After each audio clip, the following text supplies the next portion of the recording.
along anyway to free practice 3 ahead of the Turkish Grand Prix, which is well where it rises over a crest and then descends sharply. Lots of elevation changes here. Eventually finished 7th. This is his overtake on Sebastian Vettel into turn 7. Competitive race tyre. The teams have been given a new set of intermediates to add to the for us talking about track action for the next 60 minutes. It's going to be busy. Curbs also installed into the exit of turn 1, and that's to stop the track limits dilemma, because some cars were right on the limit yesterday. Very hard to tell from kind of your naked eye looking at it, and people being penalised unnecessarily. Because I actually won. Yeah, I can't believe it was 10 years ago, and that was with that the Y-shaped side pod McLaren. Very unusual looking, and that was back in the day where we had those blown diffusers, and they were just wonderful to drive. I remember going up the Suzuka S's, and basically you would shift down a gear so it would rev more, because the higher the revs, you'd sit it almost at the rev limiter, the higher the revs, the more blown diffuser you had. So you had more grip. So yeah, it was an exceptional time to be around. You remember those days, Paul? The memorable thing about that day, Jensen, was the carnage that happened in the evening, which we can't discuss. I'm amazed you can remember. It was a lively night. Did it involve karaoke in the log cabin at the Suzuka? It held a lot of water, but it also gave you quite a bit of grip. But it's very cautious, isn't it, from Gasly? Very tentative indeed. This is Sonoda. Sonoda, yeah. Sonoda, which is good to see. Yeah, well pointed out. But this one looks wet. This is turn 9, turn 10. Not seen any like catches of the steering wheel where it's been aquaplane, is it? This would be your worst kind of part, this dip on the back straight, and he gets through there nicely. So you would expect that would be enough water, clears a bit more water. Yeah, that's the first time we've seen a bit of wheel spin or a slight snap. So yeah, it's definitely good to go if they actually want to do some running, as you said. Well, let's maybe follow this round with car number 22, which obviously a winning combination in Formula One over the years. It's a good number. It's a very fine number indeed. Look at that, 85 litres of water per second at 300 kilometres an hour. Not quite sure if we're going to get anywhere near 300 kilometres an hour on this lap particularly, but you can see the amount of water that these tyres can evacuate just by watching here. Wow, already.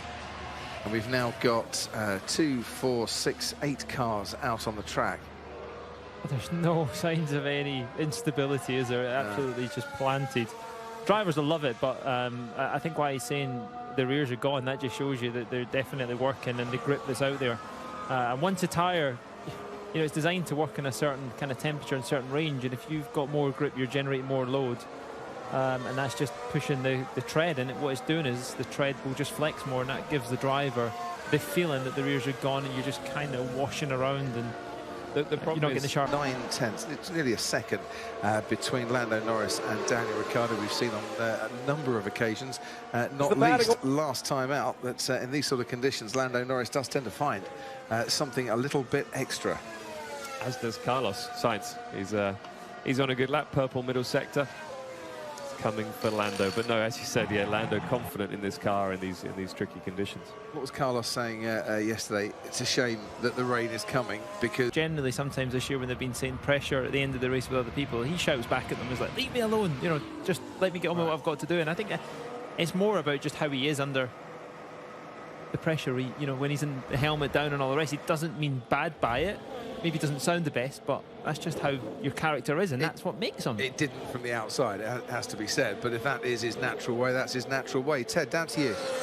It's certainly drying up quite quickly now, Crofty. If you look out the back windows of your commentary box, open the door, you'll see the sun beating down. And certainly, even though that the main start-finish line, which I'm overlooking from the pit building, is sort of in shadow from the main grandstand, the rest of the track is being baked quite nicely. It's mad, isn't it? First sector is half a second up on the Inter. Normally it takes a little while to get them working, but they're working immediately.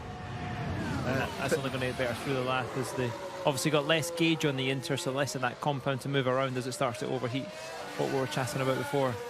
Sainz has done a 1:36.2 while we've been talking. Lando Norris is not finding that same pace on this lap. He's not far off it, but he's not found it in the first couple of sectors.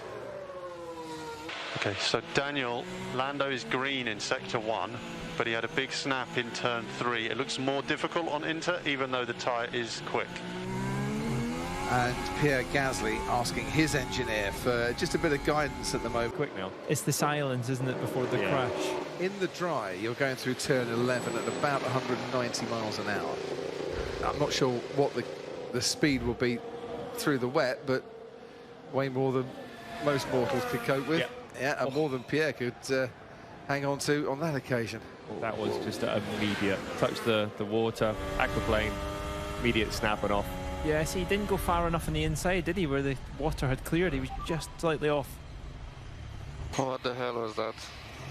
Yeah, looks like a bit of aquaplaning there. Yeah, but your tyre was on the wet bit, you know, the wetter part. Slightly just off where the kind of treads have went through before. You just, the water's just going to sit there. Very reminiscent to Valtteri Bottas last November here in Turkey. I know we saw right at the top the spin at turn 1, but I'm sure he had a couple of moments just like that going through turn 2. And there was a bit of a puddle, wasn't there, on the left-hand side for George this time around? Yeah, there was, and this is the issue you have with the wet tyre overheating immediately. Even though there's a lot of water, there's Nikita Mazepin having the same sort of incident as Gasly. Still a lot of standing water, man. Are you okay? Did you hit anything? Obviously, the best way around that at the moment is to be in those two lines that everybody's cleared. George Russell is in a car, but not his Formula 1 car, the car that's going to take him back to the paddock, because his accident at turn 2, heading off into the gravel, has brought out the red flag, so the action has stopped for a while. Carlos Sainz with the fastest time from Daniel Ricciardo so far.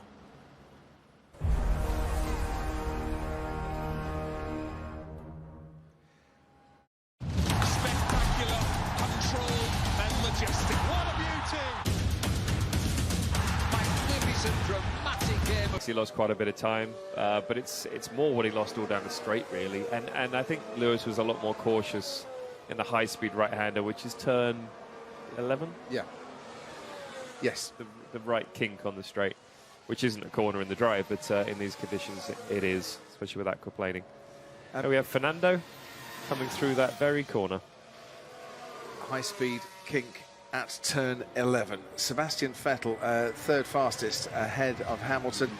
Once again, Ocon has gone 5th fastest. Mick Schumacher in the top 9 at the moment. We can head down to Ted. Well, that rain on the radar seems to be staying away for now. This session is important because it has at least shown the teams what that crossover time is, definitively, hasn't it, Crofty? Which is the kind of information that McLaren wished they'd had in Sochi, those last few laps, last time out. So Sainz's lap would...